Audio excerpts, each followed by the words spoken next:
বিসমিল্লাহির রহমানির রহিম। পরম করুণাময় মেহেরবান আল্লাহর নামে।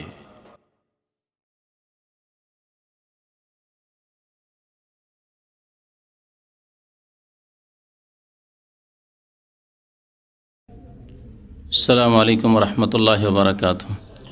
إن الحمد لله نحمده ونستعينه ونستغفره ونعوذ بالله من شرور أنفسنا ومن سيئات أعمالنا. من يهده الله فلا مضل له ومن يضلله فلا هادي له وأشهد أن لا إله إلا الله وحده لا شريك له وأشهد أن محمدا عبده ورسوله. يا أيها الذين آمنوا اتقوا الله حق تقاته ولا تموتن إلا وأنتم مسلمون. يا أيها الناس اتقوا ربكم الذي خلقكم من نفس واحدة وخلق منها زوجها وبث منهما رجالا كثيرا ونساء واتقوا الله الذي تساءلون به والأرحام إن الله كان عليكم رقيبا. يا أيها الذين آمنوا اتقوا الله وقولوا قولا سديدا يصلح لكم أعمالكم ويغفر لكم ذنوبكم ومن يطع الله ورسوله فقد فاز فوزا عظيما. أما بعد فإن خير الحديث كتاب الله وخير الهدي هدي محمد صلى الله عليه وسلم وشر الأمور محدثاتها وكل محدثة بدعة وكل بدعة ضلالة وكل ضلالة في النار. أعوذ بالله من الشيطان الرجيم. بسم الله الرحمن الرحيم. كل نفس ذائقة الموت وإنما توفون أجوركم يوم القيامة فمن زحزح عن النار وأدخل الجنة فقد فاز وما الحياة الدنيا إلا متاع الغرور.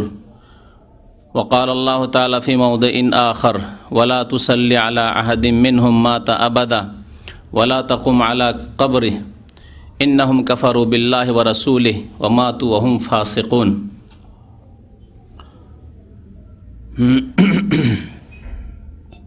মহান আল্লাহর সমস্ত প্রশংসা, যে আল্লাহ পাক আমাদেরকে সৃষ্টি করেছেন এবং আমাদের জন্য নির্দিষ্ট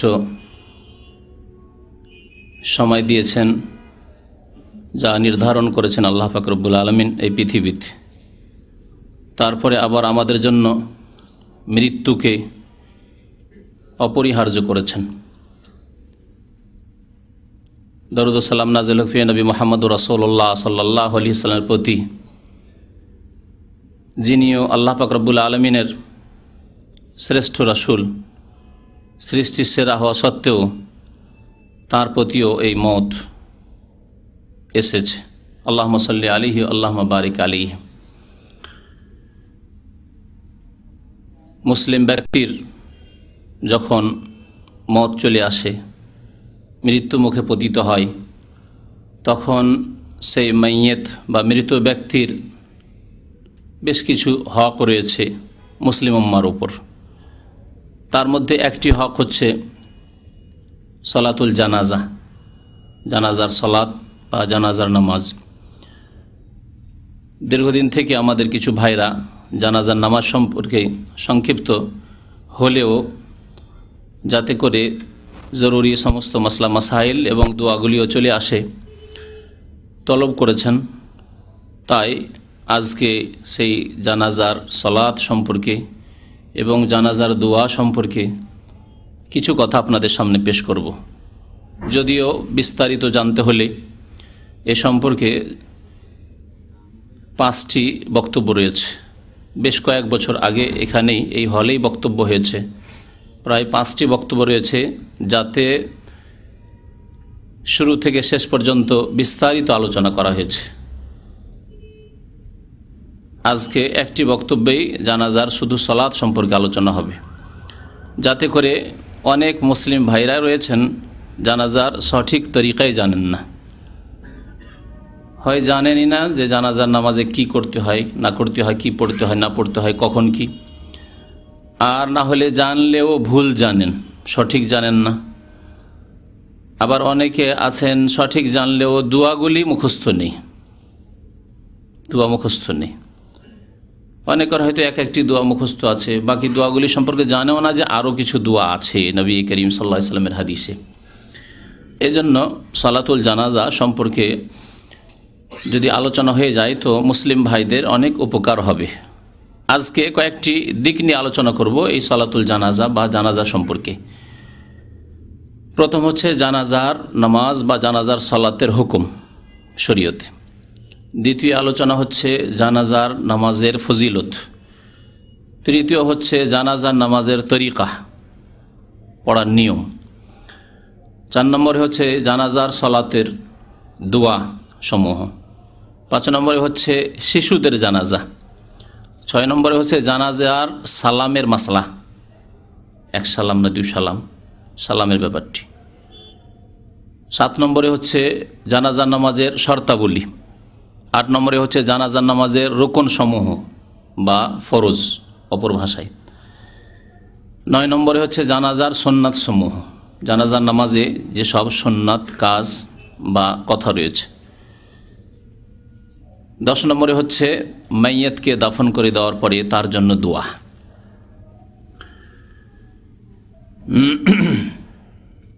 আল্লাহ পাক রব্বুল আলামিন কোরআনে কারীমের সূরা আলে ইমরানের আয়াত নম্বর 185 ইরশাদ করেছেন, কুল্লু নাফসিন যায়িকাতুল মউত। এছাড়াও এই আয়াত আল্লাহ পাক রব্বুল আলামিন আরও 2 জায়গায় উল্লেখ করেছেন। কোরআনে কারীমের মোট 3 জায়গায় আল্লাহ পাক ইরশাদ করেছেন এই কথা, কুল্লু নাফসিন যায়িকাতুল মউত।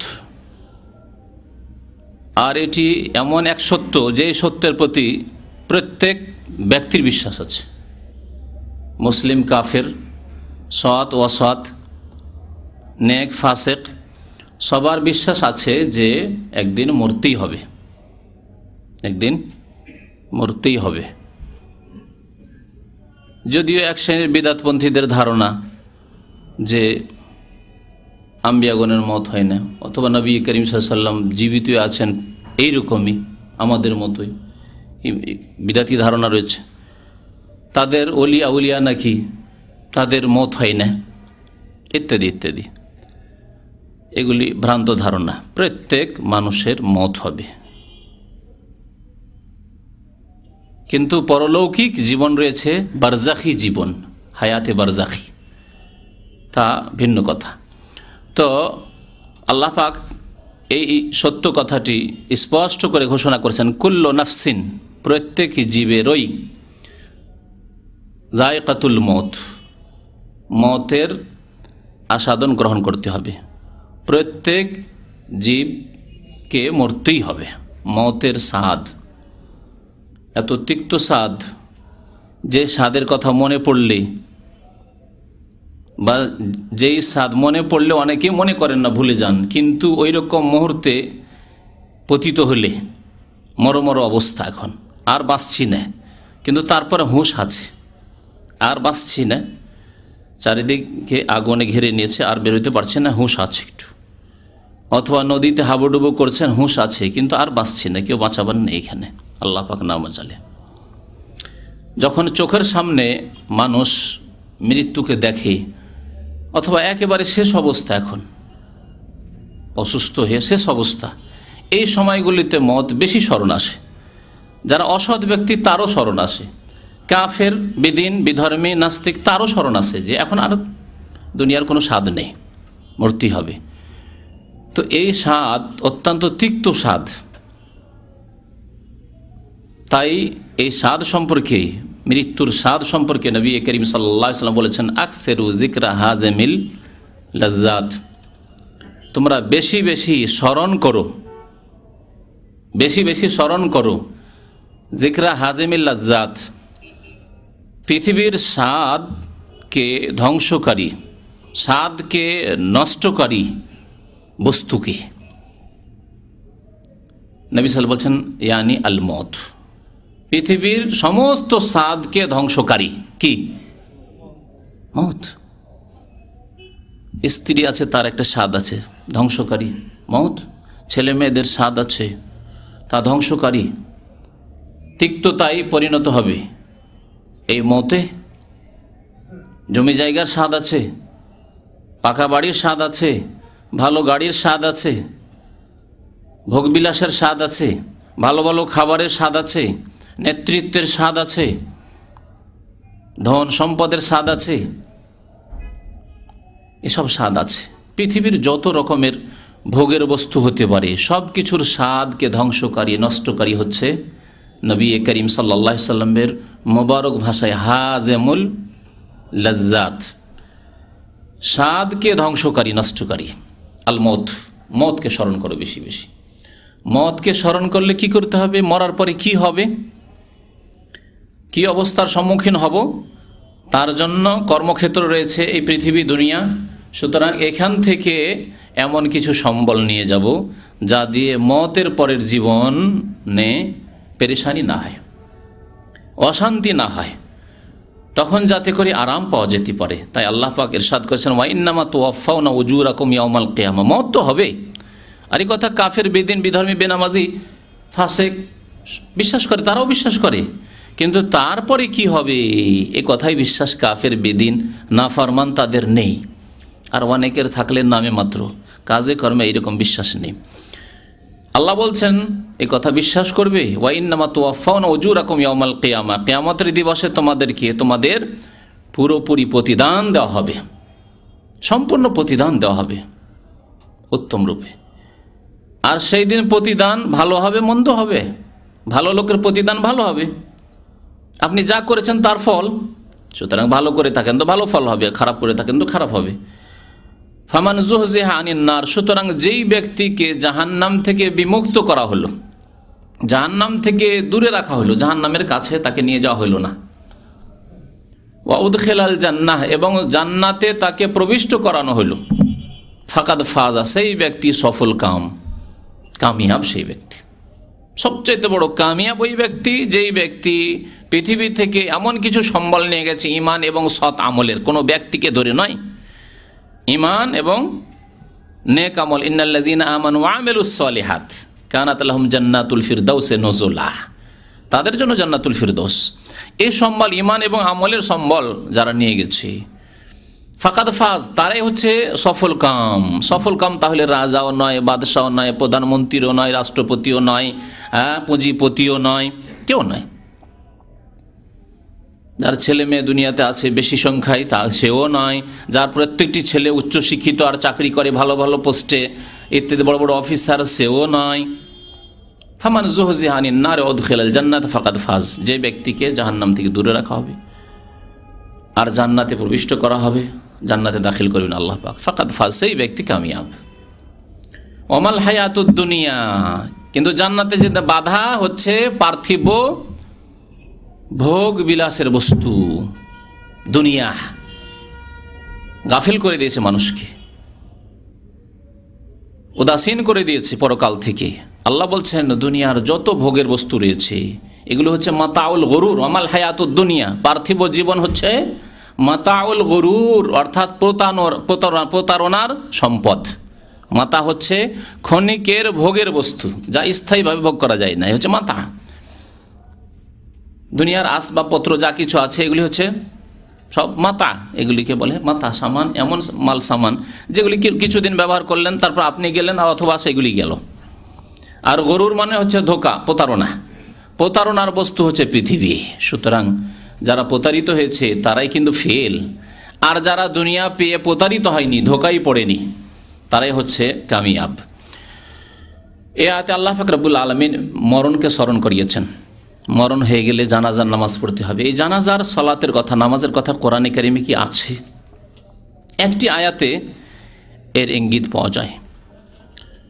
আল্লাহ পাক সূরা তাওবার আয়াত নম্বর 84 ইরশাদ করেছেন, ওয়ালা তুসাল্লি আলা আহাদিম মিনহুম মাতা আবাদান। হে নবী মুহাম্মদ সাল্লাল্লাহু আলাইহি সাল্লাম, আল্লাহর নবীকে আল্লাহ পাক রব্বুল আলামিন সম্বোধন করে বলছেন, ওয়ালা তুসাল্লি আলা আহাদিম মিনহুম, তাদের এমন কোন ব্যক্তির ওপর আপনি নামাজ পড়বেন না, অর্থাৎ জানাজার নামাজ পড়বেন না। তাদের ওপর নামাজ অর্থাৎ কিসের নামাজ? জানাজার নামাজ তাদের এমন কোন ব্যক্তির ওপর পড়বেন না, মাতা আবাদান, যেই ব্যক্তি চিরকাল কুফরি অবস্থায় থেকে মরে গেছে, কুফরি শিরকের ওপর মরে গেছে। ওয়ালা তাকুম আলা কবরিহি, জানাজার নামাজ তো পড়বেন না। এখানে আল্লাহ পাক তাহলে কি করলেন উল্লেখ? সালাতের কথা। মানুষের ওপর নামাজ মানে জানাজার নামাজ। তাহলে জানাজার নামাজ ওই সব লোকের উপরে পড়বেন না যারা কুফরির অবস্থায় মারা গেছে। তাহলে কার ওপর জানাজার নামাজ পড়তে হবে? যে ব্যক্তি ঈমানের অবস্থায় মারা গেছে, ইমানের অবস্থায় যে ব্যক্তি মারা গেছে তার উপর জানাজার নামাজ পড়তে হবে। এটি হচ্ছে উম্মতে মুসলিমার উপর, মুসলিম জাতির ওপর ওই মুসলিম মাইয়্যিতের হক, অধিকার।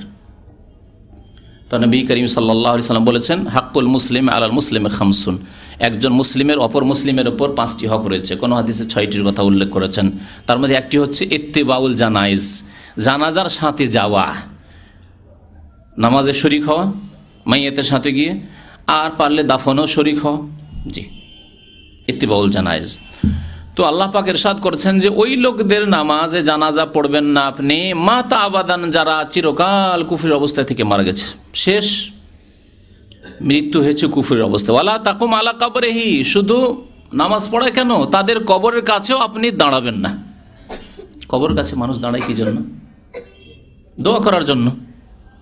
নিজেও স্মরণ হবে, মওতকে স্মরণ হবে, কবরকে স্মরণ হবে, আর জীবনের অবস্থা সুন্দর হবে, ইমানের অবস্থা সুন্দর হবে। এই তো নিজের উপকারিতা। আর তার উপকারের জন্য যে কবরবাসী, তাদের উপকারের জন্য হচ্ছে দোয়া, দোয়া এবং ইস্তিগফার, আল্লাহর কাছে মার্জনা কামনা করা তাদের জন্য। আল্লাহ বলছেন যারা কুফরের অবস্থায় মারা গেছে তাদের কবরের কাছেও দাঁড়াবেন না।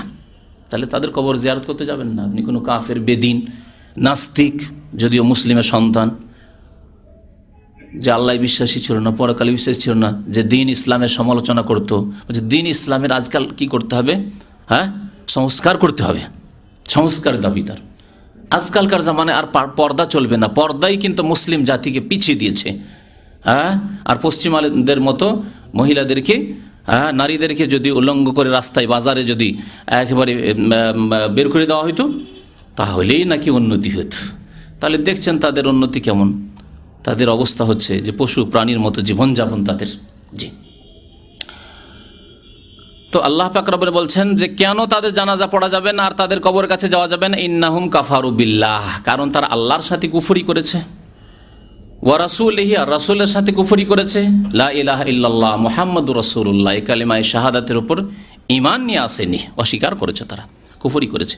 ওয়া মাতু, এবং তারা মারা গেছে, তাদের মৃত্যু হয়েছে, ওয়াহুম ফাসিকুন, এই পাপের অবস্থায়, কুফরির পাপের অবস্থায় তাদের ইন্তেকাল হয়ে গেছে, মারা গেছে।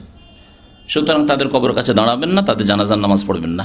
তাহলে এর দ্বারা বোঝা গেল এর বিপরীত অর্থ, এটাকে বিপরীত অর্থ বলে, মাফহুমে মুখালিফ ফিকহার ভাষায়, যে যারা মুমিন মুসলিম তাদের জানাজা পড়তে হবে, কিন্তু হইতে হবে মুমিন মুসলিম। মুমিন মুসলিম কেমন করে থাকে? কোনো বংশের নাম, না সামান্য একটু চামড়া কাটার নাম, ছোটোকালে খাতনা করার নাম, গরুর গোস্ত খাওয়ার নাম, যা অনেকেই মনে করে যে আমার ইসলাম কে কেড়ে নেয়, আমার বাপ দাদা পূর্বপুরুষ সবাই মুসলমান, আর আমি গরুর গোস্ত খাই। বিশেষ করে ইন্ডিয়া, বাংলাদেশ, পাকিস্তানে হিন্দুদের পাশে বাস করে এই ধারণা জন্মে আছে জাহেল মূর্খদের, যে হিন্দুরা গরুর গোস্ত খায় না, সেই তারা মুসলমান নাই, আর আমরা গরুর গোস্ত খেয়ে নিলে মুসলমান।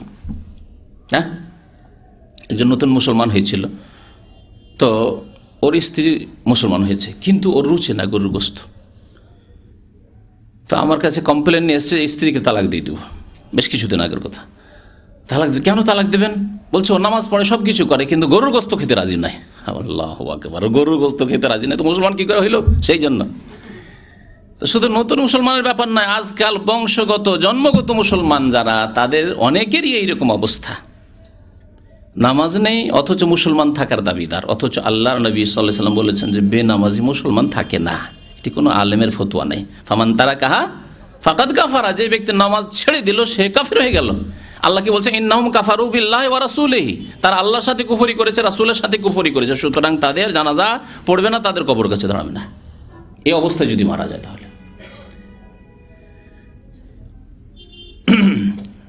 কথাকে আরো সামনে নিয়ে যাই।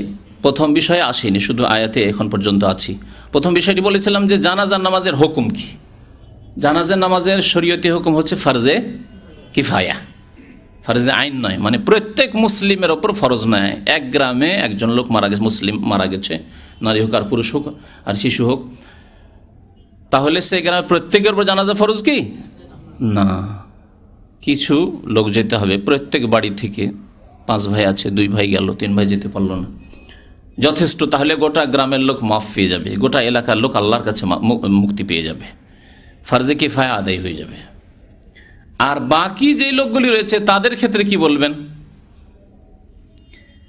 কিছু লোক গেল গ্রামে, 200 জন বাস করে, 200 জনের মধ্যে 100 জন গেল, তাহলে ফরজে কিফায়া আদায় হয়ে গেল। বাকি আর 100 জন যে গেল না, বা আপনার বাড়িতে 5 ভাই আছেন, আপনারা 2 ভাই গেলেন, 3 ভাই গেলেন না, অথবা 3 ভাই গেলেন, বাকি গেলেন না, তো বাকি 2 জনের জন্য বা বাকি ওই গ্রামের 100 জন যারা যায়নি তাদের জন্য এই জানাজার হুকুম কি হবে? কে বলতে পারেন?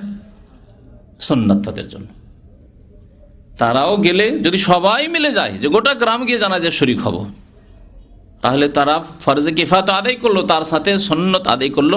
কারণ নবী করিম সাল্লাল্লাহু আলাইহি ওয়াসাল্লাম বলেছেন যে মুসলিমের হক হচ্ছে জানাজায় অংশ নেওয়া।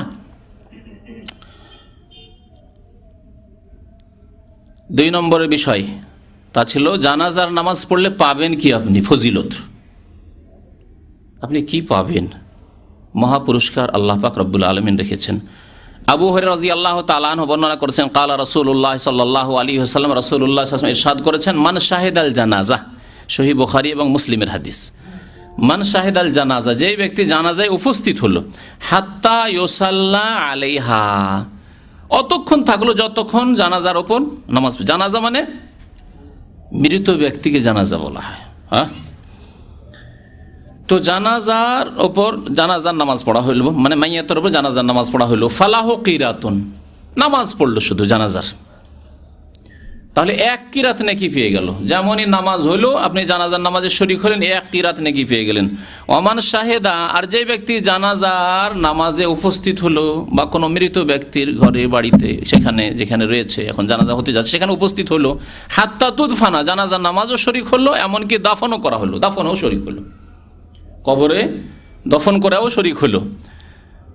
কান আলাহু কিরাতান, নবী করিম সাল্লাল্লাহু আলাইহি ওয়াসাল্লাম বলছেন সেই ব্যক্তি 2 কিরাত নেকি পাবে। যে ব্যক্তি 2টো কাজে শরীক হলো, নামাজে জানাজা তো শরীক হলো আর দাফনেও শরীক হলো, সেই ব্যক্তি 2 কিরাত নেকি পাবে।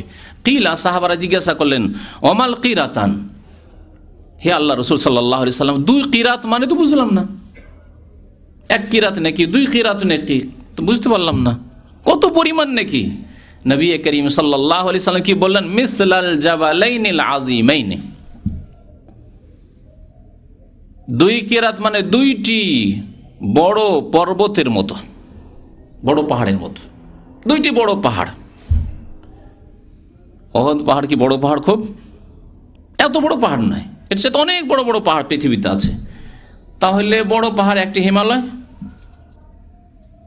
এরকম আরো পৃথিবীর কোন বড় পাহাড় হয়তো নিয়ে নেন, তাহলে 2টি বড় আজিমাইন, শুধু জাবালাইন বলেননি নবী করিম সাল্লাল্লাহু আলাইহি ওয়াসাল্লাম, জাবালাইনে আল আজিমাইনে, 2টি বড় পর্বত পাহাড়ের সমান সে নেকি পেল। সুবহানাল্লাহ। জি, আপনি হয়তো হালকা মনে করে কত জানাজায় ছেড়ে দিচ্ছেন। এমন মসজিদের আশেপাশে, বিশেষ করে সৌদি আরবে তো মসজিদেই জানাজা হয়ে যায়, কারণ কবরস্থান শহরে হয়তো দেশে হইতে পারে, বড় বড় শহরগুলিতে, কারণ কবরস্থানে গিয়ে হয়তো জানাজা পড়ার সুযোগ সুবিধা নেই। তো আপনি এমন মসজিদের পাশে বাস করেন যেখানে জানাজা হচ্ছে, জানেন যে জোহরে জানাজা হয়, আসরে জানাজা হয়, আপনি অবহেলায় ওর পাশে একটা ওক্তিয়া মসজিদে নামাজ পড়ে নিচ্ছেন, ওই মসজিদে একটু কষ্ট করে যাচ্ছেন না, কত নেকি থেকে আপনি বঞ্চিত হচ্ছেন। যে ভাইদের কাছে গাড়ি আছে, যারা গাড়ি চালান, তাহলে এইরকম সুযোগ সুবিধাগুলি আপনাদের গ্রহণ করা খুব সহজ। গাড়িটা এই দিক দিয়ে না গিয়ে ওই মসজিদের নামাজ না পড়ে, যে মসজিদে জানাজা হয় না এমন মসজিদে গেলেন, যাক নামাজ তো পড়তে হবে, আজানের সাথে সাথে গিয়ে ওই মসজিদে উঠলেন যেখানে জানাজা হওয়ার সম্ভাবনা আছে। সুবহানাল্লাহ।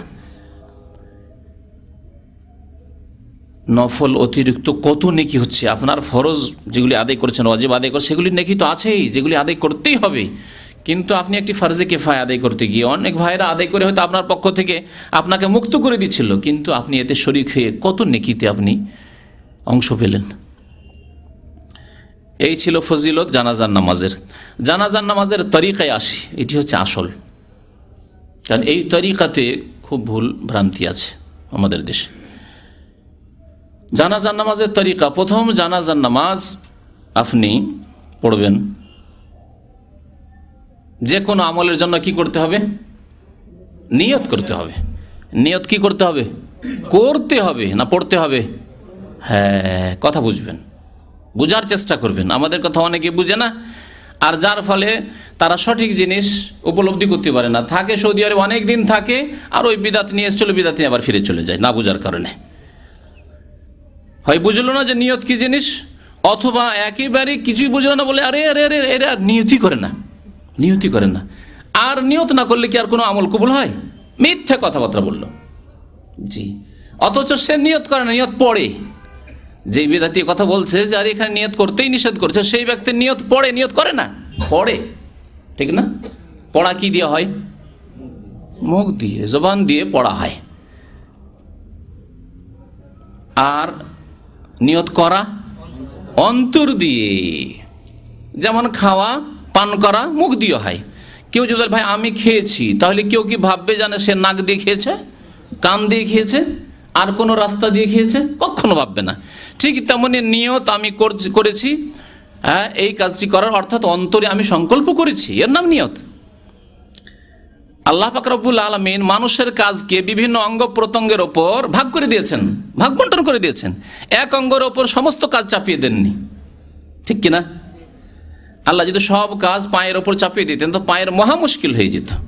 এই পা তোকে কি করতে হবে? হাঁটতেও হবে, আর তোর উপরে গোটা 80 কিলো ওজন, 100 কিলো ওজন তোর উপরে থাকবে, বোঝা চেপে থাকবে, আর তোকে ধারণও করতে হবে, ধরতেও হবে, মানে হাতের ডিউটি করতে হবে, আর তোকে শুনতেও হবে, কানের ডিউটি করতে হবে, তোকে বলতেও হবে, হ্যাঁ, জবানের ডিউটি করতে হবে। মহা মুশকিল হয়ে যেত।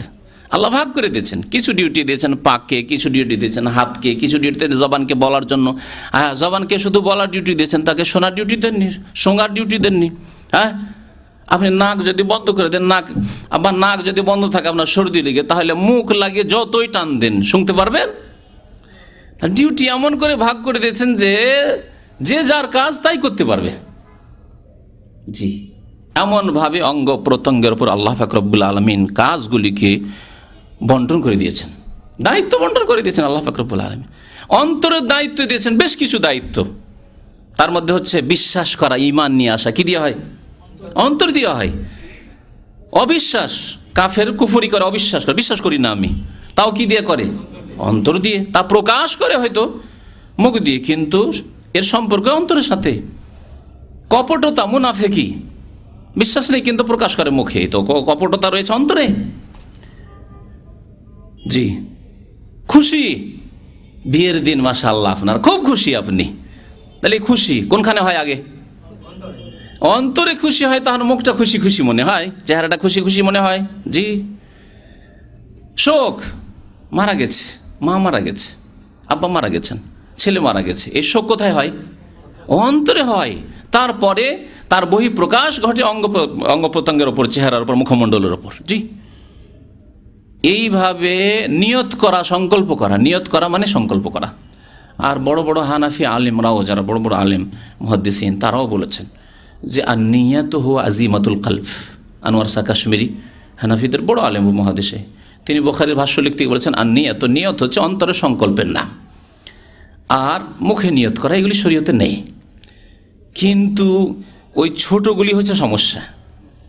নিম মোল্লা খাতরা ইমান, অর্ধেক মোল্লা অর্ধেক মৌলবি, হ্যাঁ, বা ছোট খাটো মৌলবি, হ্যাঁ, এগুলি হচ্ছে খাতরায়ে ইমানের জন্য বিপজ্জনক, আমলের জন্য বিপজ্জনক। ও নিম হাকিম খাতরায়ে যান। উর্দুতে, ফার্সিতে একটি প্রবাদ আছে, নিম হাকিম। নিম মানে হচ্ছে হাফ হাফ, হ্যাঁ, নিম হাকিম, হাকিম মানে ডাক্তার। যে কোয়াক ডাক্তার, কি বিপদ নিয়ে আসবে আপনার? জীবনের বিপদ নিয়ে আসবে, জানের বিপদ। যেখানে অ্যান্টিবায়োটিক লাগবে না অ্যান্টিবায়োটিক দিয়ে দিবে, যেখানে যা ওষুধ লাগবে না দিল, একটা অসুখ তো ভালো করলো, কিন্তু 10টা অসুখ জন্মিয়ে দিল আপনার শরীরে। জি, ভালো চেক আপ না করে, স্পেশালিস্টের কাছে না গেলে এরকমই। যার ফলে আজকালকার মানুষ, শুধু মুসলমান না, সারা বিশ্বের মানুষ, জি, ফুটপাতে যদি কেউ ওষুধ বিক্রি করে মসজিদের কাছে, কেউ ওষুধ নেবে না।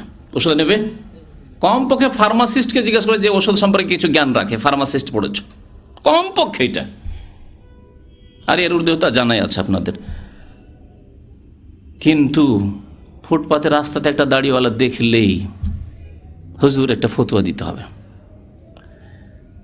এর চাইতেও আফসোসজনক, বড় আক্ষেপের বিষয়, ইসলামের লেভেল নেই, আর হোটেলে বসে বুফিয়ে বসে ফতোয়াবাজি করছে। কে বলছে হারাম, কে বলছে হালাল, কে বলছে জায়েজ, কে বলছে নাজায়েজ, কে বলছে সুন্নাত, কে বলছে বিদআত। এই ফতোয়াবাজি চলছে আমাদের সমাজে। এর জন্য বিদ্যা লাগে না। নিম মোল্লা খাতরা ইমান। তো বলছিলাম কি, জানাজা নামাজের তরিকায় প্রথম বিষয় বড় লম্বা হয়ে যাচ্ছে, যে নিয়ত করতে হবে, নিয়ত অন্তর থেকে করতে হবে। আর যখনই আপনি মাইয়াত এসেছে আর দাঁড়াচ্ছেন নামাজের জন্য, তখনই আপনার অন্তরে নিয়ত হচ্ছে, এর নাম নিয়ত। ওর জন্য এই নয় যে কিছুক্ষণ আপনাকে নীরবতা পালন করতে হবে আর নিয়তের অর্থটা ফিরাইতে হবে মনের মধ্যে, না, এরকম কিছু নয়। আপনি যেমন নিয়ত করে এখানে এসেছেন দিনের কথা শোনার জন্য, এর জন্য বাড়িতে এরকম করেননি বা বাসাতে এরকম করেননি, অথবা যেখান থেকে বেরিয়ে এসেছেন সেখানে এরকম করেননি যে একটা নিয়ত করি, একটু 10 সেকেন্ড 20 সেকেন্ড একটু মনের মধ্যে নিয়ে আসি যে আমি দিন শিখতে যাচ্ছি, দিনের কথা শুনতে যাচ্ছি, এরকম করেছেন কি না? করেননি?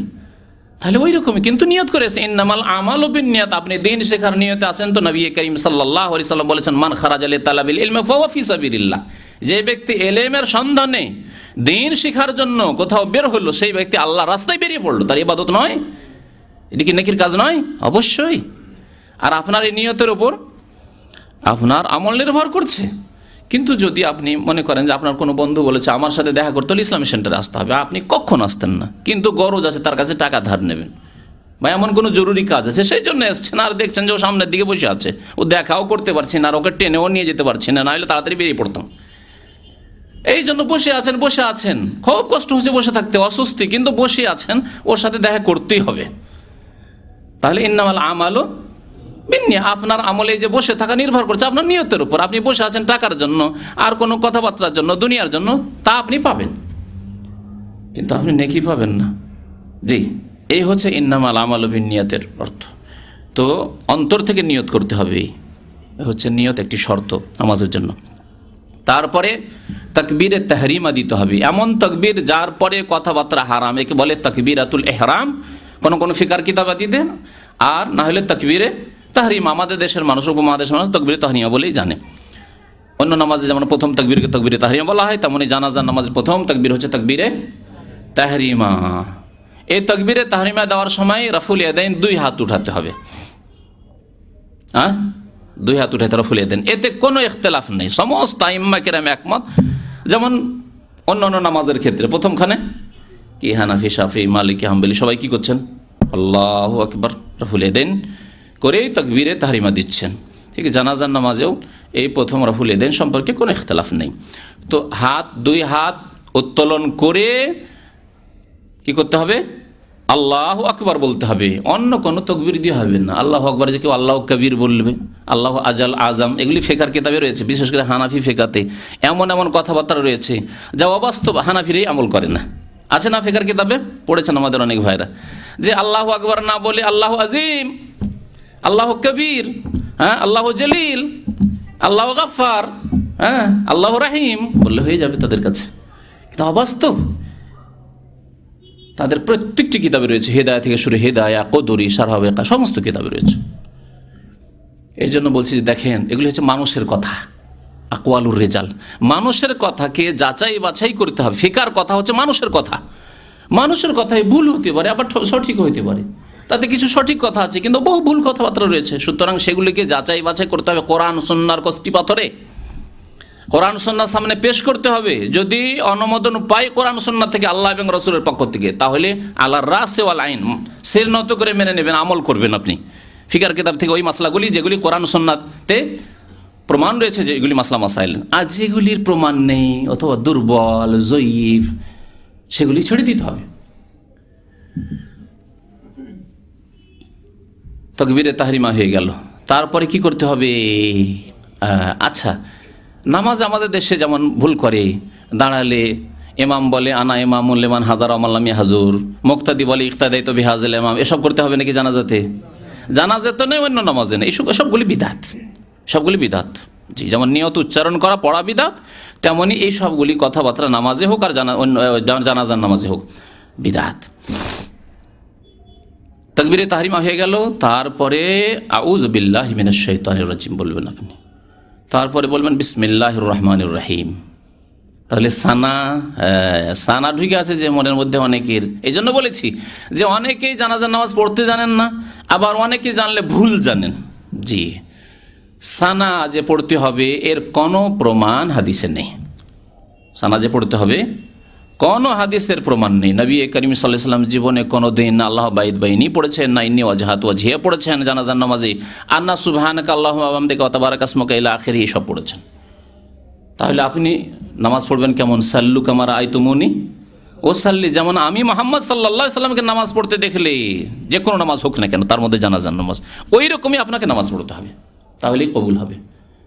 আর যদি আপনি মান আমিলা আমালান এমন কোন আমল করেন, নামাজ পড়লেন আপনি জানাজার, কিন্তু লাইসা আলাইহি আমরুনা, নবী করিম সাল্লাল্লাহু আলাইহি ওয়াসাল্লামের নামাজের মতো নামাজ পড়লেন না, ফাহুয়া রাদ্দুন, তাহলে তা প্রত্যাখ্যাত হয়ে যাবে। সুতরাং যখন প্রমাণ নেই তখন পড়বেন না।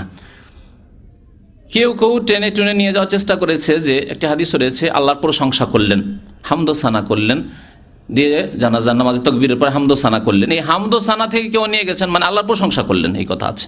আল্লাহর প্রশংসা করলেন মানে আমরা সানা সুবহানাকা আল্লাহুম্মা ওয়া বিহামদিকা পড়ব, কিন্তু আল্লাহর প্রশংসা করলেন সূরা ফাতিহাতে আল্লাহর প্রশংসা আছে না নেই? আলহামদুলিল্লাহ হে রব্বিল আলামিন, সমস্ত প্রশংসা গুণগান কার? সেই মহান আল্লাহর জন্য যিনি বিশ্বজাহানের প্রতিপালক রব্বুল আলামিন, আর রহমানির রহিম, মালিক ইয়াউমিদ্দিন, আল্লাহর গুণগান এগুলি।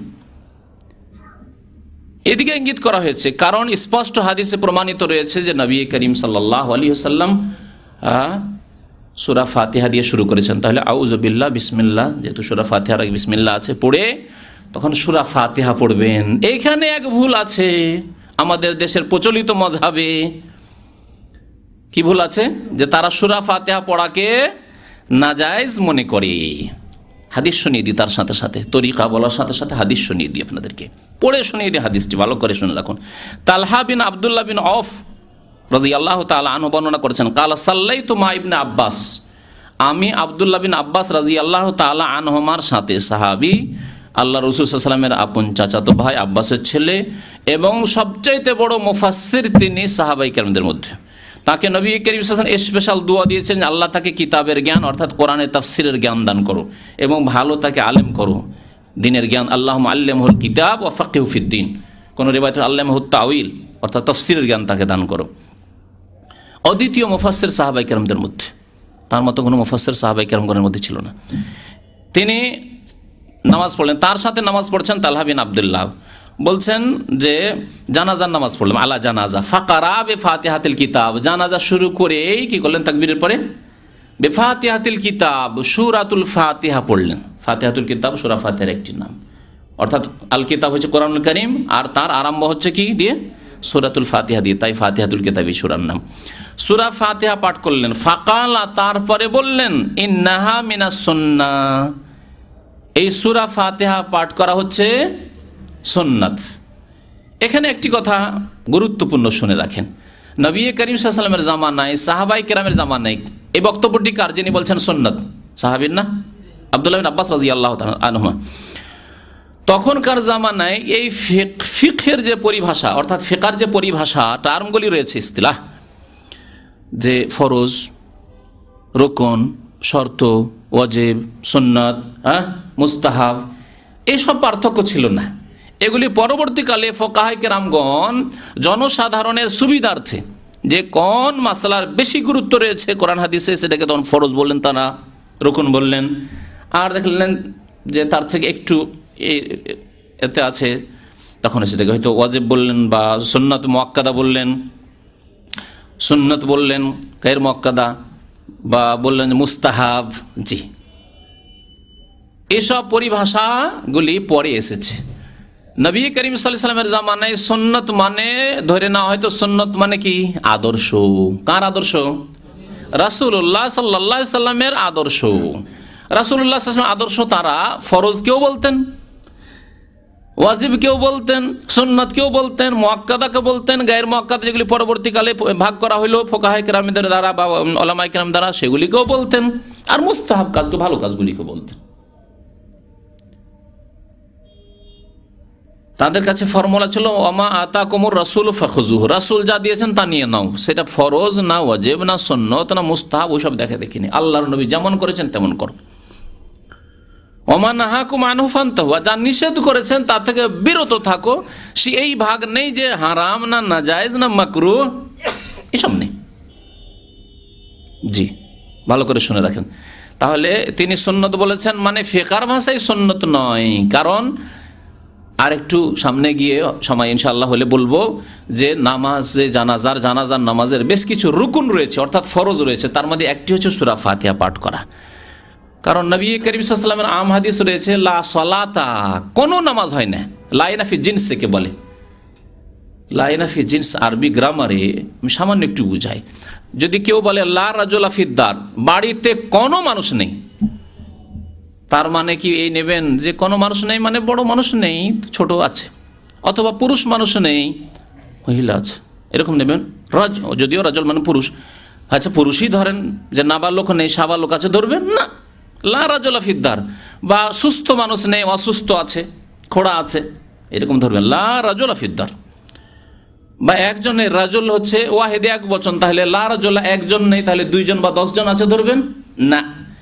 এর মানে হচ্ছে কোনই, লা রাজুলা ফিদ্দার, কোনো মানুষ ঘরে নেই। ওই রকমের লা সালাতা, কোনো নামাজ হবে না, ফরজ নামাজ হোক, সুন্নত নামাজ হোক, আর বিতর নামাজ হোক, জানাজার নামাজ হোক, লা সালাতা লিমান লাম ইয়াকরা বিফাতিহাতিল কিতাব, যে ব্যক্তি সূরা ফাতিহা পড়ে না তার নামাজ হয় না। এই জন্য অধিকাংশ আলেমগণ বলেছেন যে জানাজার নামাজেও সূরা ফাতিহা পড়া রোকন।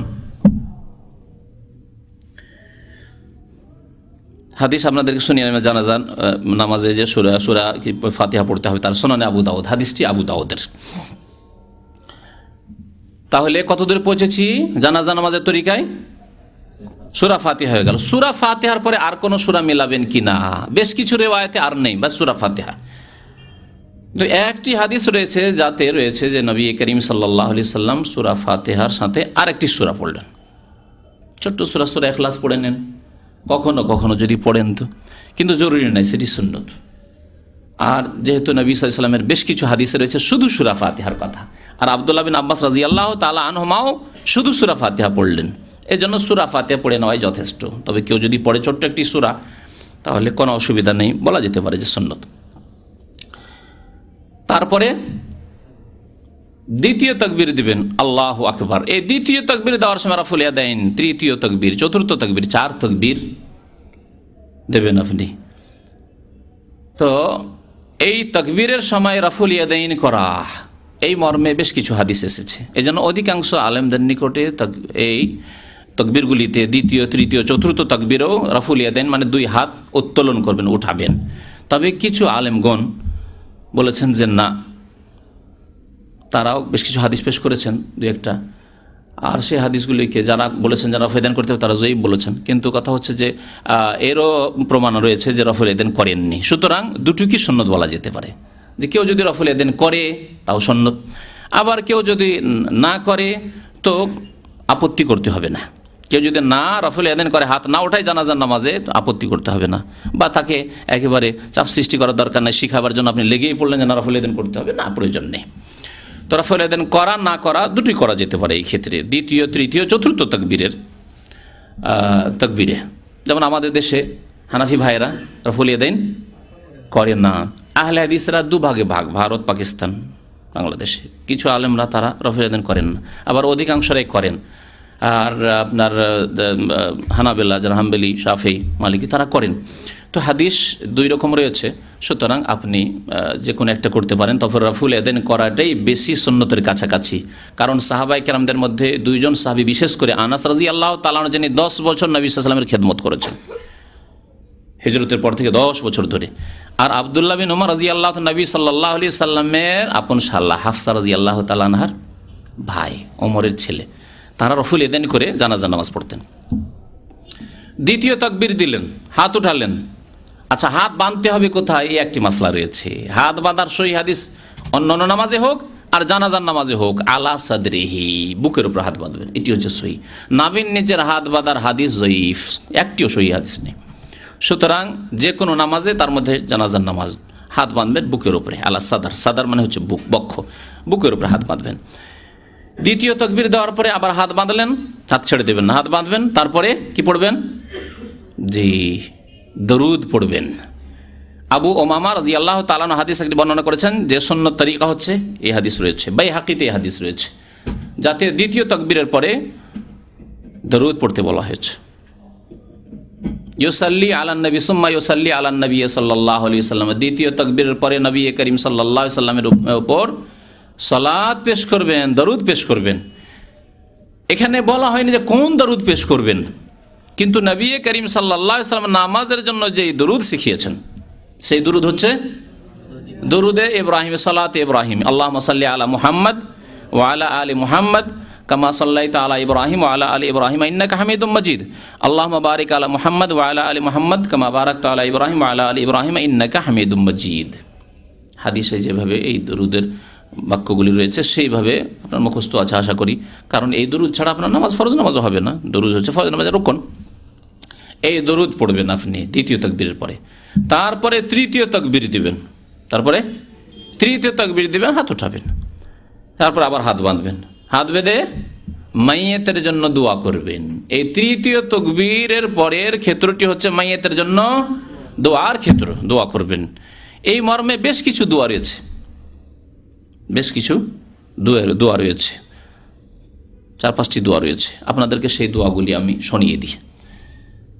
সবচাইতে প্রসিদ্ধ যে দোয়াটি, আর যেই দোয়া অনেকের হয়তো মুখস্থ আছে, সেই দোয়াটি প্রথম শোনাই। আল্লাহুম্মা গফির লি হাইয়িনা ওয়া মাইয়িতিনা ওয়া শাহিদিনা ওয়া গায়িবিনা ওয়া সগীরিনা ওয়া কবীরিনা ওয়া যাকারিনা ওয়া উনসানা, আল্লাহুম্মা মান আহইয়াতাহু মিন্না ফাআহইহি আলাল ইসলাম ওয়া মান তাওয়াফাইতাহু মিন্না ফাতাওয়াফাহু আলাল ঈমান, আল্লাহুম্মা লা তাহরিমনা আজরাহ ওয়া লা তুদিল্লানা বাদাহ। কোন হাদিসে রয়েছে, আবার কোন হাদিসে এখানে তুদিল্লানার বদলে রয়েছে ওয়ালা তাফতিন্না বাদাহ, আল্লাহুম্মা লা তাহরিমনা আজরাহ ওয়া লা তাফতিন্না বাদাহ।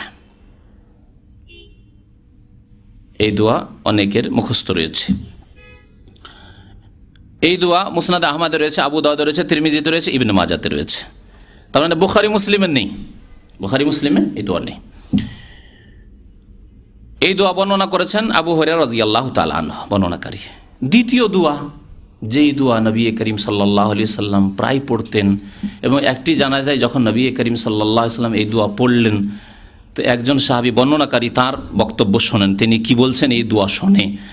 বলছেন আউফ ইবনে মালিক আসজাই রাদিয়াল্লাহু তাআলা আনহু সাহাবী, সামিআতুন নবী সাল্লাল্লাহু আলাইহি ওয়াসাল্লাম সাল্লা আলা জানাজা, নবী করিম সাল্লাল্লাহু আলাইহি ওয়াসাল্লামের কাছে শুনেছি তিনি জানাজার নামাজ পড়লেন, কোন এক জানাজা। ইয়াকুলু, তাতে বলছিলেন আল্লাহুম্মা গফির লাহু, আল্লাহুম্মা গফির লাহু ওয়ারহামহু ওয়া আফিহি ওয়াফু আনহু ওয়া আকরিম নুজুলাহু ওয়া ওয়াসসি মুদখালাহু ওয়াগসিলহু বিল মাই ওয়াস সালজি ওয়াল বারাদি ওয়া নাক্কিহি মিনাল খাতায়া কামা ইউনাক্কা সাওবুল আবিয়াদ মিনাদ দানাস ওয়া আবদিলহু দারান খায়রাম মিন দারিহি ওয়া আহলান খায়রাম মিন আহলিহি ওয়া যাওজান খায়রাম মিন যাওজিহি ওয়া আদখিলহুল জান্নাতা ওয়া ওয়াকিহি মিন আযাবিল কবরি ওয়া আযাবিন নার। কোন কোন রিওয়ায়াতে রয়েছে ওয়াকিহি মিন আযাবের জায়গায় মিন ফিতনাতিল কবরি ওয়া আযাবিন নার। তো এই দোয়া যখন নবী করিম সাল্লাল্লাহু আলাইহি সাল্লাম করলেন, কালা আউফ রাদিয়াল্লাহু তাআলা আনহু বলছেন ফাতামান্নাইতু, এই এত সুন্দর চমৎকার দোয়া, অর্থগুলি বলবো, মনে করিয়ে দিবেন, আবার আগের দোয়ারও অর্থ বলিনি। ফাতামান্নাইতু, আমি আকাঙ্ক্ষা করলাম আল্লাউ কুনতু আনাল মাইয়িত, যদি এই মাইয়িত না হয়ে আমি এই মাইয়িত হইতাম, এই ব্যক্তি যার জানাজা হলো তিনি এই মাইয়িত না হয়ে আমি যদি এই মাইয়িত হইতাম, আর আমার জানাজায় প্রিয় রাসূল সাল্লাল্লাহু আলাইহি ওয়াসাল্লাম এই দোয়া পড়তেলে, দোয়ায়ে রাসূলুল্লাহ সাল্লাল্লাহু আলাইহি ওয়াসাল্লাম, রাসূলুল্লাহ সাল্লাল্লাহু আলাইহি ওয়াসাল্লামের এই চমৎকার দোয়া, এত সুন্দর দোয়া, অর্থপূর্ণ দোয়া, আলা যালিকাল মাইয়িত, যে মাইয়িতের জন্য করলেন, হায় যদি আমি এই মাইয়িত হইতাম আর আল্লাহর নবী এই দোয়া করে দিতেন, তা আল্লাহর নবীর দোয়া তো মুস্তাজাবুদ দাওয়াতে নিয়ে কবুল হয়ে যেত, আর আমি কামিয়াব হয়ে যেতাম। রাওয়াহু মুসলিম, হাদিসটি সহিহ মুসলিমে রয়েছে। প্রথম দোয়ার অর্থ আগে বলে দিই, যাতে করে অর্থগুলিও আমাদের সামনে থাকে। আল্লাহুম্মা গফির লি হাইয়িনা, আল্লাহ আমাদের জীবিতকে মাফ করে দাও, যে জীবিত আছে যারা তাদেরকে মাফ করে দাও। ওয়া মাইয়িতিনা, আমাদের মৃতদের মাফ করে দাও। ওয়া সগীরিনা, আমাদের ছোটদের মার্জনা করে দাও। ওয়া কবীরিনা, বড়দের মাফ করে দাও। ওয়া যাকারিনা, আমাদের পুরুষদের মাফ করে দাও। ওয়া উনসানা, আমাদের নারীদের মাফ করে দাও।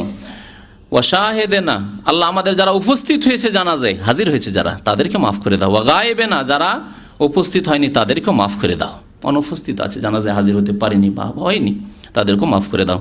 আল্লাহুম্মা মান আহইয়াতাহু মিন্না, আল্লাহ আমাদের মধ্যে যাদেরকে তুমি আরো জীবিত রাখবে, বয়স দেবে, সময় দেবে, ফাআহইহি আলাল ঈমান, আর অন্য রিওয়ায়াতে রয়েছে ফাআহইহি আলাল ইসলাম, আল্লাহ তাকে ঈমান অথবা ইসলামের ওপর কায়েম রাখো, ঈমান এবং ইসলামের ওপর তাকে কি রাখো, জীবিত রাখো। অর্থাৎ তার হায়াতে এমন না হয় যে কুফরি চলে আসে, গুনাহ চলে আসে, ঈমান ইসলামের ওপর তাকে জীবিত রাখো। ওয়ামান তাওয়াফাইতাহু মিন্না, আমাদের মধ্য থেকে যাকে মৃত্যু দান করবে আল্লাহ পাক তুমি, ফাতাওয়াফাহু আলাল ঈমান, তাকে ঈমানের অবস্থায় মৃত্যু দান করো, ঈমানের অবস্থায় মৃত্যু দান করো। এমন না হয় যে শেষখানে কুফরি করে পাপ করে আশা রাত ফিল্ম দেখেছে, ফজর নামাজ পড়েনি, এশার নামাজ পড়েনি, আর ওই অবস্থায় গেল মরে।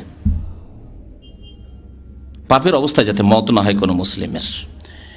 আল্লাহুম্মা লা তাহরিমনা আজরাহ, আল্লাহ এর নেকি থেকে আমাদেরকে বঞ্চিত করিও না। মৃত ব্যক্তি যে নেকি নিয়ে যাচ্ছে, আবার তার জানাজায় যে শরীক হলাম, আল্লাহ সেই নেকি থেকে আমাদেরকে বঞ্চিত করিও না, তাতে আমাদেরকে ভাগ দিও।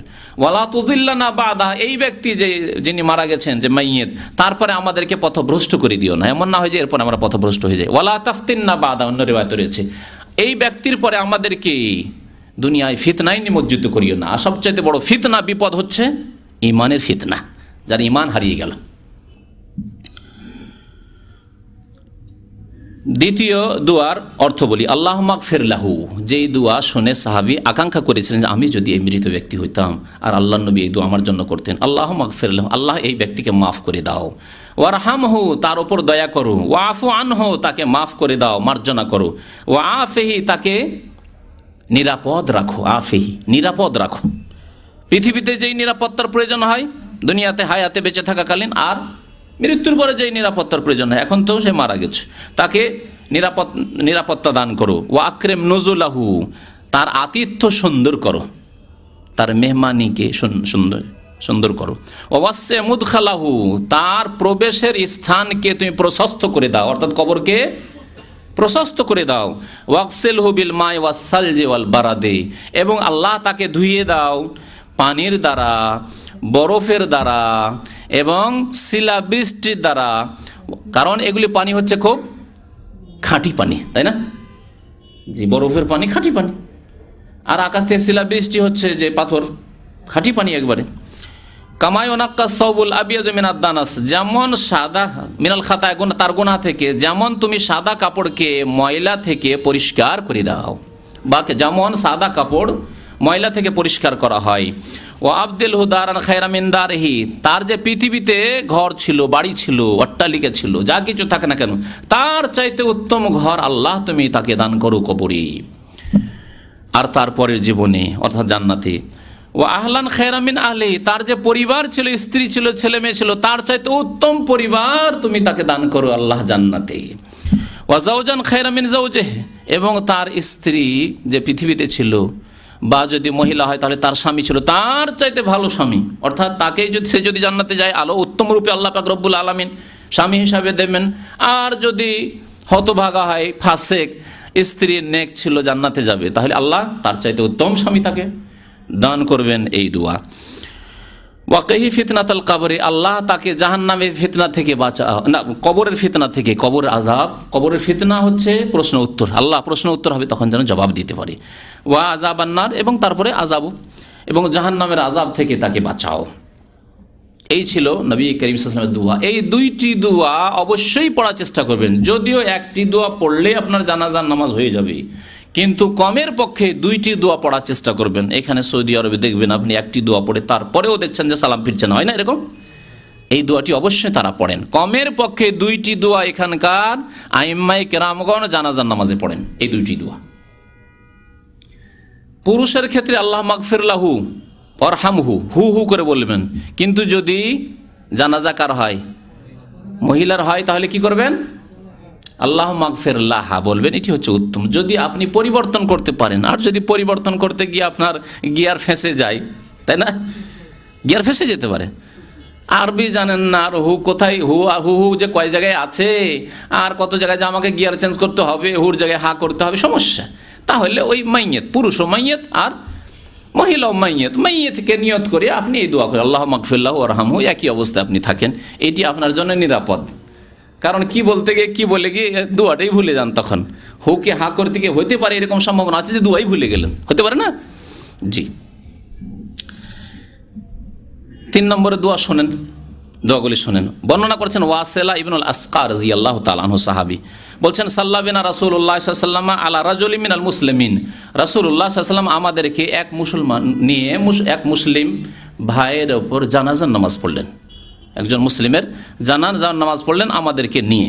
ফাসামি'তুহু ইয়াকুল, নবী করিম সাল্লাল্লাহু আলাইহি ওয়াসাল্লাম থেকে শুনেছি তিনি বলতেন, এই দোয়া বললেন, আল্লাহুম্মা ইন্না ফুলান ইবনা ফুলানিন, হে আল্লাহ, আগে দোয়াটি পড়িয়ে দিই তাই না, আল্লাহুম্মা ইন্না ফুলান ইবনা ফুলানিন ফি জিম্মাতিকা ওয়া হাবলে জাওয়ারিকা ফাকিহি ফিতনাতাল কবরি ফাকিহি মিন ফিতনাতিল কবরি ওয়া আযাবিন নার ওয়া আনতা আহলুল ওয়াফাই ওয়াল হামদি আল্লাহুম্মা ফাগফির লাহু ওয়ারহামহু ইন্নাকা আনতাল গফুরুর রহিম। হাদিসটি আবু দাউদে রয়েছে, ইবনে মাজাহতে রয়েছে এবং এর সনদ সূত্র হচ্ছে সহিহ। সুতরাং এটিও পড়তে পারেন। কি অর্থ বলেছেন রাসূলুল্লাহ সাল্লাল্লাহু আলাইহি ওয়াসাল্লাম এই দোয়া, হে আল্লাহ, ইন্না ফুলান ইবনা ফুলানিন, অমুকের ছেলে অমুক, ফুলান মানে অমুক, অমুকের ছেলে অমুক, ফি জিম্মাতিকা, আল্লাহ তোমার দায়িত্বে, আল্লাহ তোমার হাওয়ালা করে দিলাম, তোমাকে সঁপে দিলাম। ওয়া হাবলে জাওয়ারিকা, এবং তোমার শরণে দিলাম, শরণ বুঝেন তো, আশ্রয়, হাবলে জাওয়ারিকা, তোমার আশ্রয় দিলাম, তোমার আশ্রয় ছাড়া, তোমার পানা ছাড়ার কোনো উপায় নেই।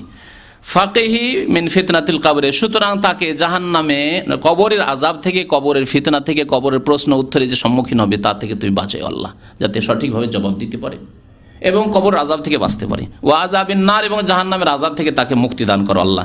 ওয়া আনতা আহলুল ওয়াফাই, আল্লাহ তুমি ওয়াদা পূরণকারী। যে মুমিন ব্যক্তি, যেই ব্যক্তি তাওহীদের সাথে গিয়েছে, সৎকর্মশীল হয়েছে, আল্লাহ তাকে তুমি ফিতনার সম্মুখীন করবে না, আযাব দেবে না। আল্লাহ তোমার হক যদি আদায় করে থাকে তাহলে তুমি আযাব দেবে না। আছে না মুআয বিন জাবালের হাদিসে, যে আল্লাহর ইবাদত যদি কেউ করে থাকে আর শিরক না করে, তাহলে আল্লাহর উপরে হক হচ্ছে বান্দার যে আল্লাহ আযাব দেবে না তাকে। আর আল্লাহর হক হচ্ছে একমাত্র তাঁর ইবাদত করবেন, তার সাথে কাউকে শরীক করবেন না আপনি। ওয়ালহামদে, আল্লাহ সমস্ত প্রশংসা তোমার। আল্লাহুম্মা ফাগফির লাহু, সুতরাং আল্লাহ তুমি তাকে মাফ করে দাও, তার উপরে রহম করো। ইন্নাকা আনতাল গফুরুর রহিম, নিশ্চয় তুমি মার্জনাকারী। হাদিসটি সহিহ। আর একটি দোয়া, 4 নম্বরের দোয়া, ইয়াজিদ ইবনে রুকানা ইবনুল মুত্তালিব সাহাবী, তিনি বর্ণনা করেছেন, কানা রাসূলুল্লাহ সাল্লাল্লাহু আলাইহি ওয়াসাল্লাম ইযা কামা লিল জানাজাতি লিইউসাল্লি আলাইহা, রাসূলুল্লাহ সাল্লাল্লাহু আলাইহি ওয়াসাল্লাম যখন জানাজায় দাঁড়াতেন নামাজ পড়ার জন্য জানাজার, তখন আরেকটি দোয়া বলতেন, আল্লাহুম্মা আবদুকা ওয়া ইবনু আমাতিকা ইহতাজা ইলা রাহমাতিকা ওয়া আনতা গানিয়ুন আন আযাবিহি ইন কানা মুহসিনান ফাজিদ ফি হাসানাতিহি ওয়া ইন কানা মুসিআন ফাতাজাওয়াজ আনহু। আখরাজাহুল হাকিম, হাদিসটি মুস্তাদরাক হাকিমে রয়েছে এবং তিনি বলেছেন যে এর সনদ সহিহ, আর তাবরানীতে রয়েছে। অর্থ কি এই দোয়ার? নবী করিম সাল্লাল্লাহু আলাইহি ওয়াসাল্লাম দোয়া বলতেন, আল্লাহুম্মা আবদুকা, আল্লাহ এই মাইয়াত হচ্ছে তোমার বান্দা, অবন আমাতেকা, আর তোমার বান্দার ছেলে আর তোমার বান্দির ছেলে, অবন আবদেকা অবন আমাতেকা, তোমার বান্দার ছেলে আর বান্দির ছেলে, ওর মাও তোমার বান্দি আর ওর আব্বাও তোমার বান্দা।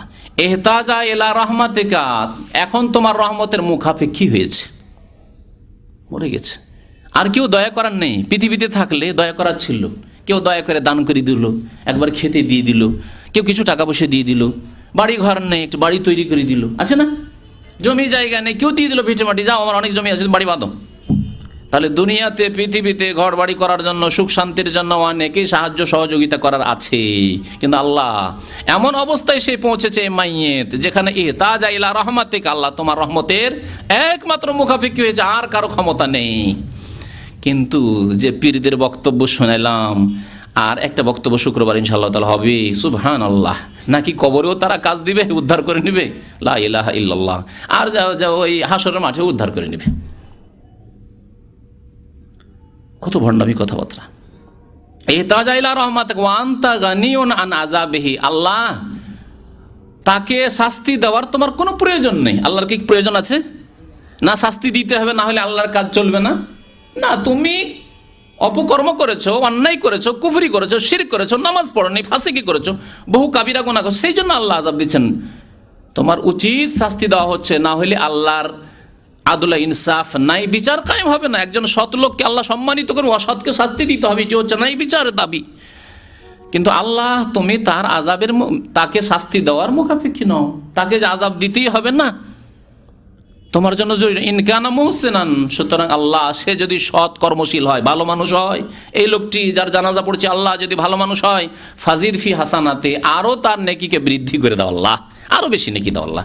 ওয়াইন কানা মুসিআন, আর সে যদি পাপিষ্ট গুনাহগার হয়, ফাসেক হয়, ফাতাজাওয়াজ আনহু, আল্লাহ তাকে মাফ করে দাও। তাহলে বোঝা গেল পাপিষ্ট গুনাহগার ফাসেকের জন্য কি করতে হবে?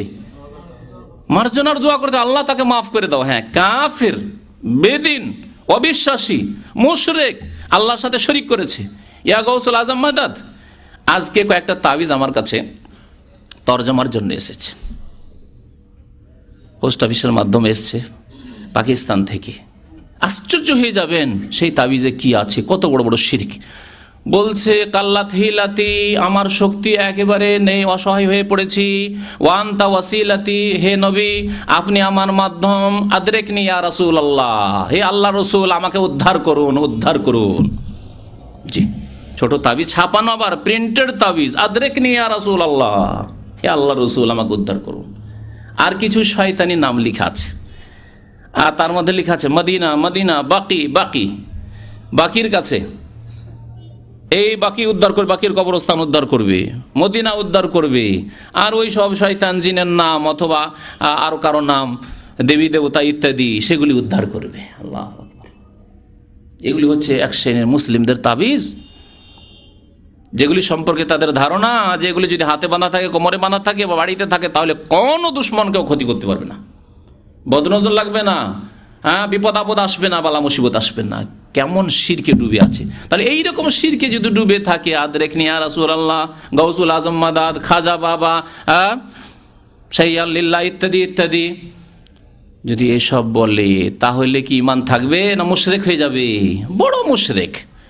সুতরাং তাদের জন্য কোনো মার্জনা নেই। আল্লাহ পাক ইরশাদ করেছেন সূরা তওবায়, মা কানা লিন-নবী ওয়াল্লাযীনা আমানু, নবীর জন্য এবং মুমিন মুসলিমদের জন্য জায়েজ নয়, আল্লাহ বলছেন।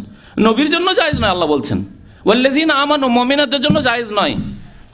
আইয়াস্তাগফিরু লিল মুশরিকিন, যে তারা মুশরিকের জন্য আল্লাহর কাছে মার্জনা চাইবে, মার্জনা কামনা, আল্লাহ এই লোককে মাফ করে দাও যে কবরে সিজদা করেছে। গাউসুল আজম মাদাদ তার বাড়িতে লেখা ছিল, তার বাসের ট্রেনে লেখা ছিল, তার তাবিজ ছিল, আর তার জন্য দোয়া করবে।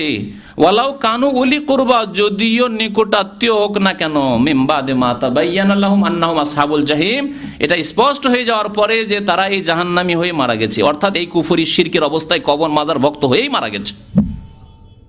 হ্যাঁ, যদি তওবা সম্পর্কে জেনে নেন না শেষ জামানায় তওবা করে এনেছে, তাহলে অবশ্যই দোয়া করুন, কারণ সে মুসলিম মুমিন হয়ে গেছে। মান কানা আখিরু কালামি লা ইলাহা ইল্লাল্লাহ, শেষখানে যদি সত্যি সমস্ত তাগুতকে ছেড়ে দিয়ে, কবর মাজারকে ছেড়ে দিয়ে, দেবী দেবতাকে ছেড়ে দিয়ে, প্রতিমা পুতুল জিন শয়তানকে ছেড়ে দিয়ে, তাবিজকে ছেড়ে দিয়ে যদি লা ইলাহা ইল্লাল্লাহ, আল্লাহ ছাড়া কে সত্য মাবুদ নেই, সবকিছুর মালিক একমাত্র আল্লাহ এবং সমস্ত ইবাদতের হক একমাত্র আল্লাহ পাক রাখেন, তাহলে শেষখানে যদি আল্লাহ এই তৌফিক দেন, বিশ্বাসের, অন্তরের বিশ্বাসের সাথে, খালেস অন্তর থেকে, খালেসা মিন কলবিহি, নবী সাল্লাল্লাহু আলাইহি ওয়াসাল্লাম বলেছেন, দাখালাল জান্নাত, ইনশাআল্লাহ তাআলা জান্নাতে যাবে। তো ওই দোয়াটির কথা বলছিলাম যে এই দোয়া, আল্লাহ যদিও পাপী হয়, মদখোর মুসলমান হোক না কেন, জি, চোর মুসলমান হোক না কেন, যতই কাবিরা গুনাহ হোক না কেন, দোয়া করতে হবে আল্লাহ ওয়াইন কানা মুসিয়ান, আল্লাহ যদি পাপিষ্ট হয় তবুও তাকে মাফ করে দাও। আরেকটি দোয়া আছে, আবু দাউদে রয়েছে, কিন্তু সেই দোয়াটি জয়ীফ। জয়ীফ দোয়া যদি হয়, তাহলে নবী সাল্লাল্লাহু আলাইহি ওয়াসাল্লাম থেকে প্রমাণিত এই ইয়াকিন, এই বিশ্বাস না রেখে, যদি অর্থ ভালো হয় দোয়া করতে পারেন। মাসলাটি ভালো করে শুনে রাখবেন। আপনি এই বিশ্বাস এতেকাদ রাখবেন না যে এটি নবী সাল্লাল্লাহু আলাইহি ওয়াসাল্লামের দোয়া, কারণ হাদিস সূত্র দুর্বল, তবে দোয়ার অর্থ ভালো, সুতরাং আল্লাহ পাকের কাছে এইরকম দোয়া করতে পারেন। এই দোয়াটি আমার ওস্তাদ, যিনি আমাকে বুখারী পড়িয়েছিলেন, প্রথম যখন দাওরা হাদিস ফারেগ হই, তখন তার কাছ থেকে জানাজা নামাজ, অনেকবারই তার পেছনে জানাজা পড়েছি, আর খুব মুরব্বী বয়স্ক মানুষ ছিলেন, প্রায় 40 বছর থেকে তিনি বুখারী পড়াচ্ছিলেন। আমরা মনে হয় 40 বছরের বছর আমরা ফারিগ হইলাম তার কাছ থেকে। তো তিনি এই দোয়াটি পড়তেন। আমাদের দেশের বড় বড় আলেমরাও সহিহ জয়ীফের পার্থক্য রাখেন না, কারণ এই সাবজেক্ট সহিহ জয়ীফের, এই উসুলে হাদিস আমাদের দেশে হক আদায় করে পড়া হয় না। একটা সাবজেক্ট মাত্র পড়া হয়, শুধু ওই সংজ্ঞাগুলি, পরিভাষাগুলি জানতে যেতে বছরটা পার হয়ে যায়। তো সেই হাদিসটি শুনিয়ে দিচ্ছি। আবু হুরায়রা রাদিয়াল্লাহু তাআলা আনহু বর্ণনা করছেন যে রাসূলুল্লাহ সাল্লাল্লাহু আলাইহি ওয়াসাল্লাম থেকে শুনেছেন, ইউসাল্লি আলাল জানাজা, জানাজার নামাজ পড়ালেন। কালা আমা আল্লাযী কুলতা কালার নাম কালামুন কানা বাইনাহুমা ক্বাবলা যালিকা কালা আবু হুরায়রা আল্লাহুম্মা আনতা রাব্বুহা। এই দোয়াটি বলছেন আবু হুরায়রা রাদিয়াল্লাহু তাআলা বর্ণনা করেছেন, হে আল্লাহ তুমি এই মাইয়াতের রব, আল্লাহুম্মা আনতা রাব্বুহা ওয়া আনতা খালাকতাহা, আল্লাহ তুমি এই মাইয়াতকে সৃষ্টি করেছো, ওয়া আনতা হাদাইতাহা লিল ইসলাম, আল্লাহ এই মাইয়াত মৃতকে তুমি ইসলামের জন্য ঈমানের জন্য হিদায়াত করেছো, ওয়া আনতা কাবাজতা রূহা, আল্লাহ তুমি তার রূহ আত্মাকে কবজ করেছো, ওয়া আনতা আলামু বিসিররিহা ওয়া আলানিয়াতিহা, এবং তুমি আল্লাহ তার অন্তর্যামী, তার গোপনীয় খবর রাখো যে কি গুনাহ করেছে সে, আর প্রকাশ্য খবরও রাখো।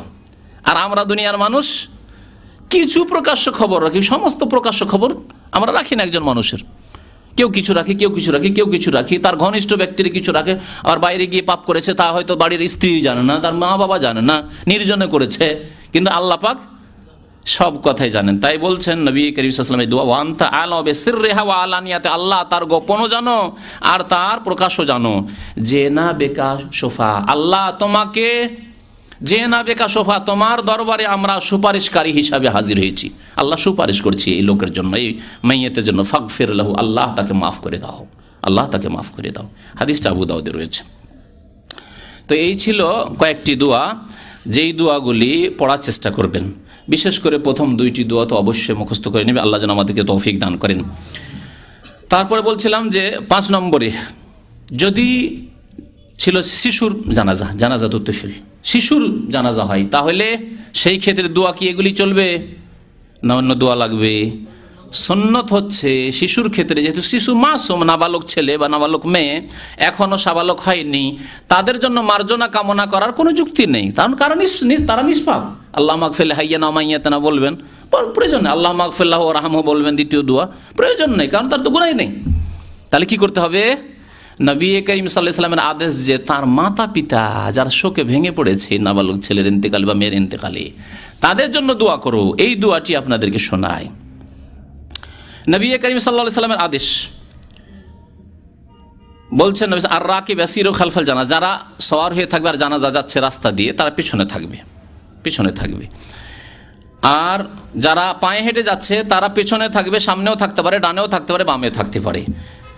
এই মাসলায় বড় ইখতিলাফ আছে। অনেক আলেমদের মত যে প্রথম দিকে নবী সাল্লাল্লাহু আলাইহি ওয়াসাল্লাম এই আদেশ করেছিলেন, তারপরে জানাজার আগেও যাওয়া যেতে পারে। গাড়ি ধরেন আগে চলে যাচ্ছে, জানাজা যে গাড়িতে ছিল শহরে বিশেষ করে, ওই গাড়ি পিছনে জামে থেকে গেল, আপনি আগে চলে গেলেন, দোষ নেই। এই হুকুমগুলি ছিল প্রথম দিকে। ওয়াসিকত ইউসাল্লা আলাইহি, আর যেই বাচ্চা অসম্পূর্ণ পেটে, মায়ের পেটে অসম্পূর্ণ কি হয়ে গেল, নষ্ট হয়ে গেল, 4 মাসের ওপরে যদি চলে যায়, কারণ 120 দিন হলে আল্লাহ কি দিয়ে দেন, রূহ, আত্মা দিয়ে দেন। তাহলে যখন প্রাণ চলে এসছে তারপরে যদি বাচ্চা নষ্ট হয়, তাহলে তার জানাজা পড়তে হবে। ওয়ায়ুদ আলে ওয়ালিদাইহি, আর কি বলছেন নবী সাল্লাল্লাহু আলাইহি ওয়াসাল্লাম, যেটি আমাদের আজকের মাসলা, তার মাতা পিতার জন্য দোয়া করতে হবে, তার মাতা পিতার জন্য দোয়া করতে হবে। এখানে সিক্ত রয়েছে, মায়ের পেট থেকে অসম্পূর্ণ বাচ্চা যদি নষ্ট হয়ে যায়, এই কথা বলা হচ্ছে। আর একটি রিওয়ায়াত রয়েছে, কিসের দোয়া করতে হবে? বিল মাগফিরাতি ওয়ার রাহমা, যে আল্লাহ তার মাতা পিতাকে মাফ করে দাও, মাতা পিতার উপর দয়া করো। আর একটি হাদিসে রয়েছে ওয়াতিফলু ইউসাল্লা আলাইহি, সিক্তের জায়গায় মায়ের পেট থেকে শুধু নষ্ট হওয়া বাচ্চা নয়, তিফল নাবালক শিশু, তার সম্পর্কে ইউসাল্লা আলাইহি, তার জানাজা পড়তে হবে। ওয়ায়ুদ আলি ওয়ালিদাইহি বিল মাগফিরাতি ওয়ার রাহমা, তার মাতা পিতার জন্য রহমত এবং আল্লাহর কাছে মার্জনা মাগফিরাতের দোয়া করতে হবে। তাহলে মাতা পিতার জন্য দোয়া করতে হবে। নাবালক ছেলে, নাসাইর হাদিস, আবু দাউদের হাদিস, তিরমিজি, ইবনে মাজার হাদিস। এই দোয়া কেমন করে করতে হবে? নবী সাল্লাল্লাহু আলাইহি ওয়াসাল্লাম থেকে এমন কিছু প্রমাণ নেই। নবী সাল্লাল্লাহু আলাইহি ওয়াসাল্লাম দোয়া করতে বলেছেন, কি ভাষায় নবী সাল্লাল্লাহু আলাইহি ওয়াসাল্লাম দোয়া করতেন শিশুদের জন্য, এরকম কোন হাদিস আসেনি।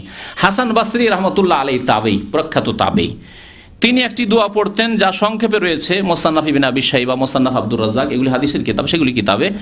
আর যেটাকে শাইখ ইবনে বাজ রাহমাতুল্লাহ আলাইহি, এখানকার বিগত প্রধান মুফতি এবং এখানকার এখন বর্তমানে বড় আলেম একজন আল্লামা সালেহুল ফাউজান হাফেজাহুল্লাহ তাআলা, তার কিতাব মুলাখাস ফিকহি, এসব কিতাবতে তারা একটু বড় করে দোয়াটি উল্লেখ করেছেন এই হাদিসের আলোকে। আল্লাহুম্মা জাআলহু ফারাতা, আল্লাহ এই শিশুকে তার মা বাবার আগেই তুমি জান্নাতে পৌঁছে দাও।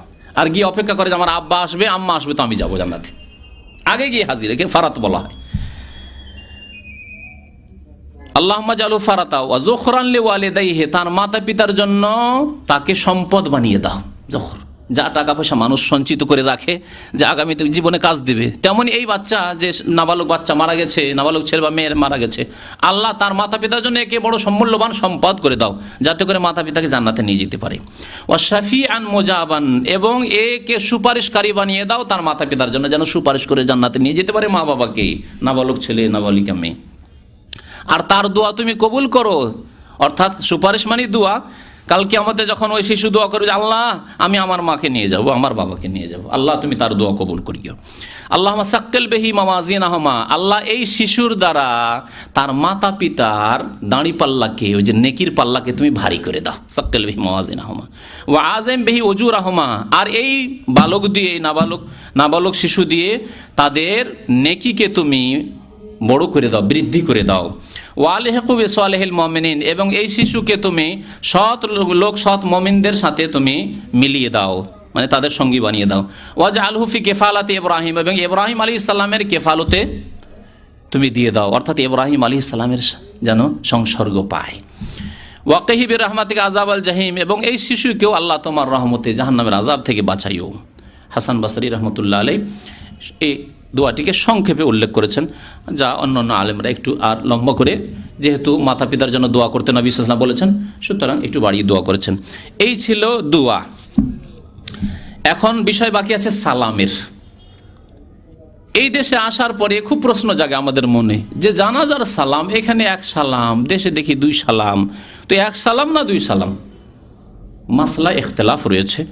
দুই সালামেরও হাদিস রয়েছে, এক সালামের হাদিস রয়েছে। সুতরাং এই ক্ষেত্রে আমরা বলবো যে এক সালামই যথেষ্ট, তবে দুই সালামও করা যেতে পারে। বরং আল্লামা নাসিরউদ্দিন আলবানী রহমতুল্লাহ আলাইহি তার মতে দুই সালামই হচ্ছে উত্তম, দুই দিকে সালাম করা, আর এক সালামেও যথেষ্ট হয়ে যাবে, যেমন ইমাম আহমদ বিন হাম্বল রহমতুল্লাহ আলাইহির মত। আর এই মর্মে এক সালামের বেশ কিছু হাদিস রয়েছে, যেমন দুই সালামের হাদিস রয়েছে। দুই সালামের হাদিস আব্দুল্লাহ বিন মাসউদ রাদিয়াল্লাহু তাআলা আনহু বর্ণনা করেছেন, বলেছেন যে জানাজার নামাজের সালাম হবে অন্য নামাজের মতো। আর এক সালামের হাদিসগুলি দুই একটি শুনিয়ে দিই, যাতে করে আমাদের মনের খুঁতখুঁতিটা মিটে যায়। আবু হুরায়রা রাদিয়াল্লাহু তাআলা বলছেন, আন্না রাসূলুল্লাহ সাল্লাল্লাহু আলাইহি জানাজা, নবী করিম সাল্লাল্লাহু আলাইহি ওয়াসাল্লাম এক জানাজা নামাজ পড়লেন, ফাকাব্বারা আলাইহি আরবা, চার তাকবীর দিলেন, ওয়াসাল্লামা তাসলিমাতান ওয়াহিদা, আর সালাম ফিরলেন মাত্র এক সালাম, এক সালাম ডান দিকে একটু ফিরবেন। আখরাজাহু দারাকুতনি, হাদিসে দারাকুতনি রয়েছে, হাকিমে রয়েছে, বাইহাকিতে রয়েছে। আর এর সনদ হচ্ছে হাসান, অর্থাৎ হাদিস আমলযোগ্য। এছাড়াও বেশ কিছু সাহাবাই কেরাম থেকে, আলী ইবনে আবি তালিব থেকে, আব্দুল্লাহ বিন ওমর থেকে, আব্দুল্লাহ বিন আব্বাস থেকে, জাবের ইবনে আব্দুল্লাহ থেকে, আব্দুল্লাহ বিন আবি আওফা থেকে, আবু হুরায়রা থেকে, এই সমস্ত সাহাবাই কেরাম, প্রখ্যাত সাহাবাই কেরাম সব, তারা আন্নাহুম কানু ইউসাল্লিমুনা আলাল জানাজাতে তাসলিমাতান ওয়াহিদা, তারা জানাজায় কি করতেন? তাসলিমাতান ওয়াহিদা, এক সালাম ফিরতেন।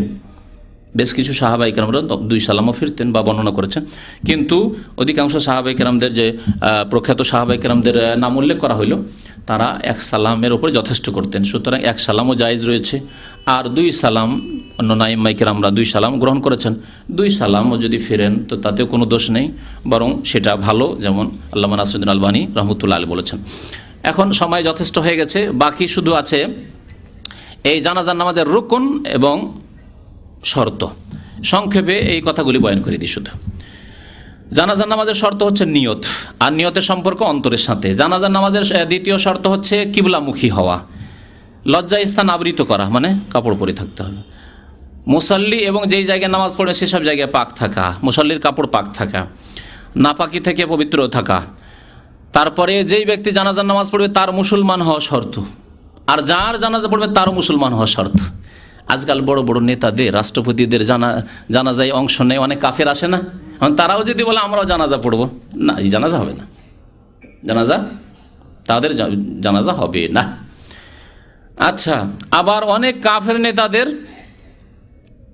ভিজিটে যায়, জিয়ারতে যায় মুসলিম নেতারা, হ্যাঁ, মৃত্যু দিবসে সেখানে গিয়ে শেষ বিদায় অবস্থায় গিয়ে পৌঁছেছে।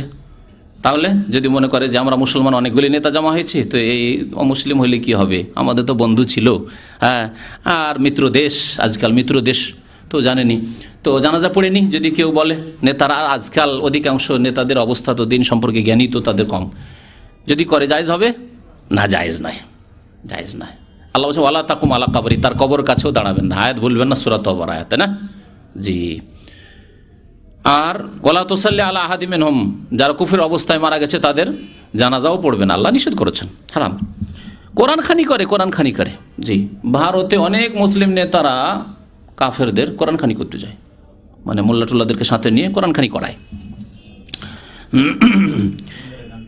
তারপরে জানাজার শর্ত হচ্ছে আপনার উপরে জানাজা তখনই ফরজে কিফায়া হবে যখন আপনি যে শহরে মাইয়াত মারা গেছে সেখানে থাকবেন, আর আপনি যখন সাবালক হবেন। নাবালকদের জন্য জানাজা না ফরজে কিফায়া না জরুরি, যদি যায় তো ভালো কথা। জি, রুকুন জানাজার, রুকুন বেশ কয়টি, 7টি রুকুন রয়েছে জানাজার। প্রথম হচ্ছে দাঁড়িয়ে নামাজ পড়া, জানাজা নামাজ দাঁড়িয়ে পড়তে হবে।